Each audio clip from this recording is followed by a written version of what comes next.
Én József Attilával vallom, hogy dolgozni csak pontosan szépen, ahogy a csillag megy az égen, úgy érdemes, és én igyekeztem is így.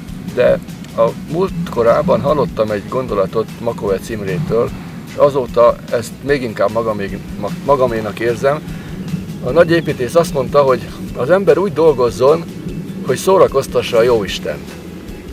Ebbe, ha mélyebbre belegondolunk, hogy mit jelent azt, hogy szórakoztatni a Jóistent egy munkával, akkor én azt gondolom, hogy kiderül, hogy az a munka nem lehet nyűg, nem lehet robot, nem lehet rabszolgamunka, hanem az jókedvű munka kell legyen. Tehát pontosan, szépen és jókedvűen.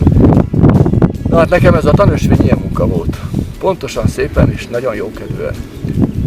Az OEK csapattal sosincs bajom, mert ők mindig jókedvűek. Tehát ez a része a dolognak el volt intézve, hogyha mi együtt tudtunk túrázni.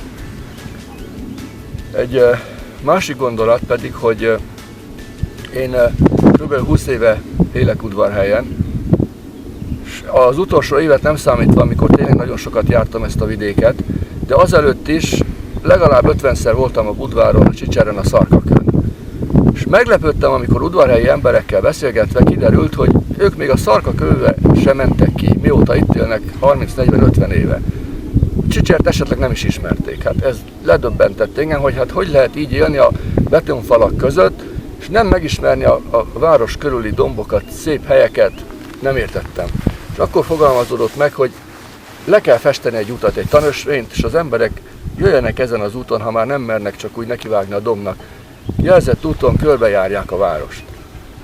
Ez kb. Egy éve fogalmazódott meg bennem, és akkor a tavaly ősszel, ezt én ugye fel is vetettem egy élhető udvarhely találkozáson, hogy milyen lenne egy ilyen utat lefesteni, és az SK-nak pontosan egy ilyen pályázata volt akkor kialakulóban, megpályázta az udvarhelyekkel, megnyerte, és akkor megjöttek az anyagiak is, és aztán itt az eketagokkal a munka már nem volt kérdés. Április elejétől festjük összesen 13 km ösvényt, aztán most felállítottuk az oszlopokat is, kitettük a táblákat is, úgyhogy holnap felavatjuk. Nagyon szép hónap volt, köszönjük szépen az udvarhelyi csapatnak. Szervusztok!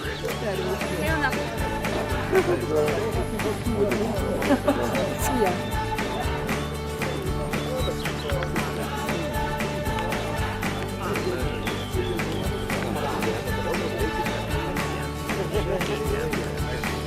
Nagy ember! De majd lesz egy időt, akkor elmegy. Az útvonal az olyan 10 km hosszú, nem nehéz. Van egy pár emelkedő, de nem része. Most lehet, hogy csúszni fog egy kicsit a sár, úgyhogy inkább a füve menjetek, mert a fű is csúszik, de ha lehet, hogy az ember nem sározó.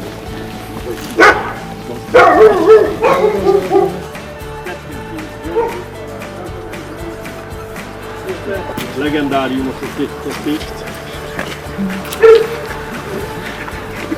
2 hónapja csinálgatjuk ezt az utat.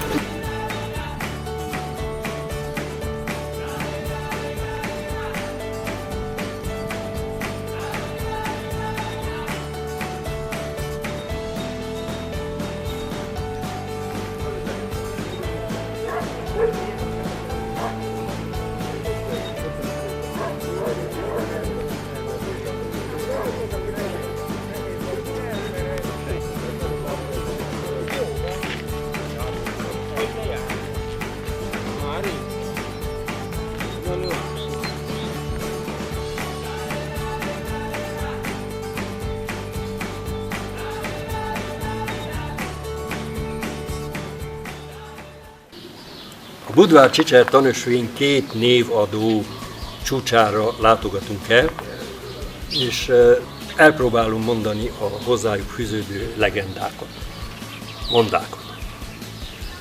A Budvár az alacsonyabbik, viszont azon volt az ősi székely rabonbánoknak a székhelye, ők építettek oda várat, és kőfallal vették körül. Természetesen a kőfal az a tetőnek a déli részén nem volt szükséges, ezért nem is építették meg, tehát csak 3 oldalról vette körül kőfallal. Várat a régészek megállapították, hogy tornya nem volt, Orbán Balázs még toronyról is beszélt, de hát ő ebbe tévedett. A várhoz nagyon sok monda fűződik. Azt tartja a hagyomány, hogy a Rabombánok székhelye volt, és a Rabombánnak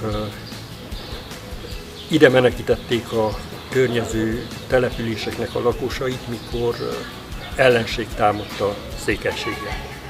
Egyszer a tatárok ostromolták hosszú ideig a szikla tetején álló erődítést, nem tudták bevenni, viszont az élelem már fogytán volt, és az emberek odabent már kétségbe estek, mert úgy nézett ki, hogy kénytelenek lesznek feladni a várat élelemhiány miatt.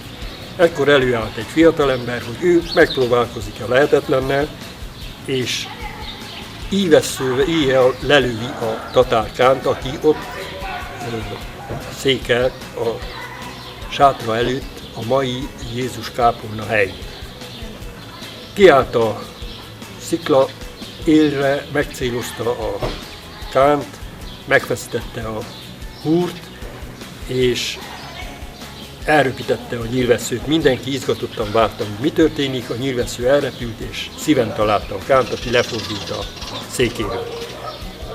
Ezt látva a tatárok rettenetesen megijedtek, mert ilyen nagy lövésre nem számoltak, ilyen hosszú lövésre nem számítottak, és elszaladtak. Így aztán megmenekült a nép, és megmenekült a vár is. A másik csúcs, amelyik magasabb, és amelyik ettől a Budvártól délre van, ez a Csicser nevű kiemelkedés.